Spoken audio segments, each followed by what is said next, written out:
Hello, welcome to IDD Talks. Today we are here at ADE University. My name is Anastasia Lavrina, and here with me we have a distinguished guest, Artis Pabriks, former Deputy Prime Minister, Minister of Defense and Foreign Affairs, former member of European Parliament from Latvia. Warm welcome to ADE University and IDD Talks. Happy to be here.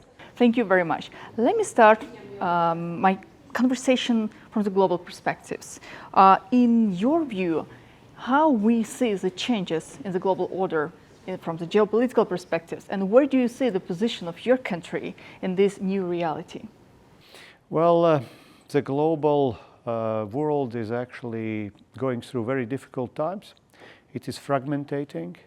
International organizations are becoming weaker, and this is particularly a challenge for smaller and middle-sized countries, because whenever international order is challenged and international organizations and system is becoming weaker, power is going into the hands of the large forces, and might becomes the right. So we have to somehow survive this time and to come back with a better world order, which will come in a while. I'm sure that it's not your first visit to Baku, as we already had a chance to speak with you in Baku and in Shushan. And 4.5 years later, after the war between Azerbaijan and Armenia, how do you see the post-conflict reality and the efforts of Azerbaijan to bring the peace and stability to the region of the South Caucasus? First of all, what I see that Azerbaijan is developing economically. It's becoming more and more prosperous.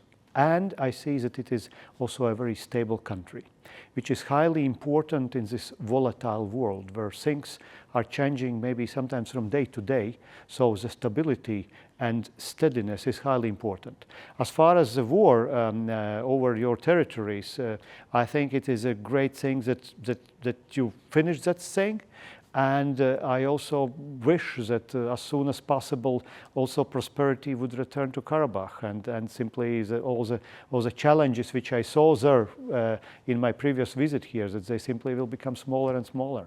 And how do you see the stance of the European Union itself and every single member state to the situation changes in the region? How do you see the role of the European Union in assisting Azerbaijan? Look, in our region, in our country, we frequently look at these problems through our own prism, like every society, every person. And I would say that sometimes once we speak about Latvian challenges and Latvian problems, we would wish to have even more empathy from some of our EU and NATO members in our organization. So I believe that this would be also the wish here in Azerbaijan, that there would be a better understanding from all European Union countries what you are doing, why you are doing this, and why you need to do this. And in that perspective, I think Latvia, and also me personally, I'm very happy if I can be the person who can explain also to our colleagues which are further to the west from Latvia in Europe, what really goes on here. So I think that there is a lot of opportunities for Azerbaijan and European Union and European countries, let's say, relationship, but not all of them, unfortunately, are used in a very good way at this moment. Indeed, there are a lot of projects connecting European Union and Azerbaijan is being positioned as the strongest country in the region of the South Caucasus.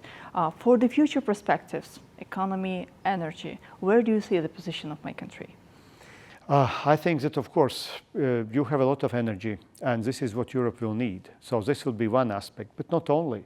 I think we should have a closer political cooperation as far as international organizations, as far as the future global order, because we cannot leave the choices only for big countries. We must stick together here, and Europe is consisting of medium range and small size countries. So this is actually the part where Europe need allies like Azerbaijan. So I think that the necessity for cooperation is not just on Azerbaijani side, it is on the side of European Union and European countries as well. And I think that Latvia is ready to contribute here to just further this relationship.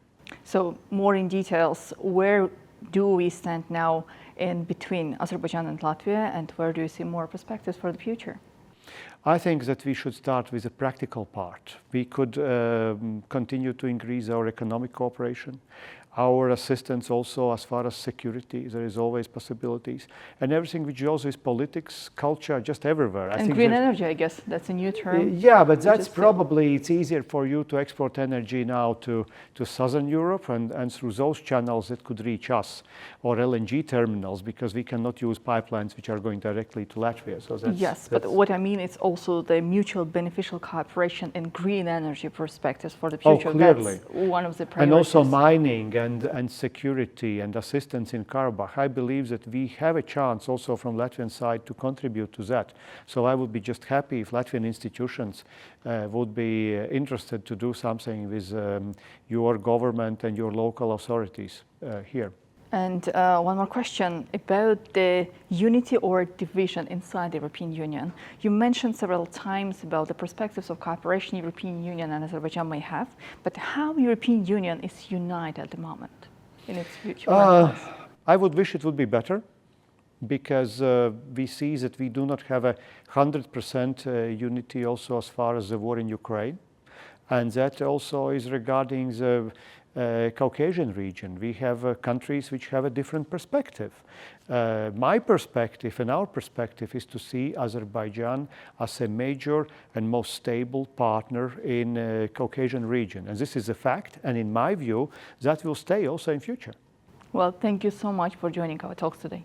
Thank you, Madam. Thank you.